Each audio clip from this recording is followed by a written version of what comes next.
ನಮಸ್ಕಾರ ವೀಕ್ಷಕರೇ, ನ್ಯೂಸ್ ಫಸ್ಟ್ಗೆ ಸ್ವಾಗತ. ನಾನು ವಾಸುದೇವ್ ಮಾರ್ನಾಡ್. ಮೊದಲಿಗೆ ಹೆಡ್ಲೈನ್ಸ್. ಮಂಗಳೂರಲ್ಲಿ ಇನ್ನೂ ನಿಲ್ಲದ ಗುಡ್ಡದ ಭೂತದ ಆತಂಕ. ಹೊರವಲಯದ ಕೆತ್ತಿಕಲ್ನಲ್ಲಿ ಮತ್ತೆ ಭೂಕುಸಿತ. ಮಂಗಳೂರು ಸೋಲಾಪುರ ಹೈವೇ 169ರಲ್ಲಿ ಸಂಚಾರಕ್ಕೆ ಅಡ್ಡಿ.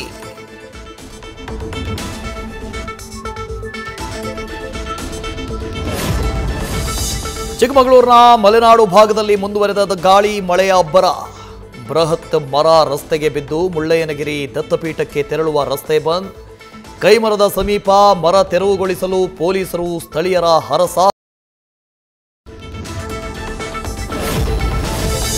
ರಾಜ್ಯದ ಎಲ್ಲಾ ಜಿಲ್ಲೆಗಳಲ್ಲೂ ಮಳೆಯ ಮುನ್ಸೂಚನೆ.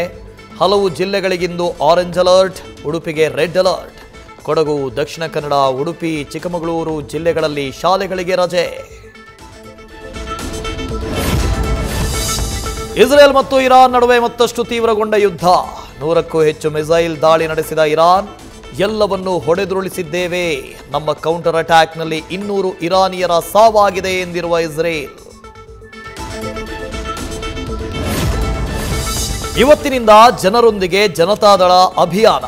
58 ದಿನಗಳಲ್ಲಿ ರಾಜ್ಯದ 90 ಕ್ಷೇತ್ರಗಳಿಗೆ ನಿಖಿಲ್ ಕುಮಾರಸ್ವಾಮಿ ಪರ್ಯಟನೆ. 50 ಲಕ್ಷ ಮಿಸ್ಡ್ ಕಾಲ್ ರಿಜಿಸ್ಟ್ರೇಷನ್ ಮಾಡಿಸೋ ಭರವಸೆ ನೀಡಿರುವ ಯುವ ದಳಪತಿ. ನ್ಯೂಸ್ ಫಸ್ಟ್, ನಿರ್ಭೀತಿಯಿಂದ ನಿಮ್ಮ ಪರವಾಗಿ.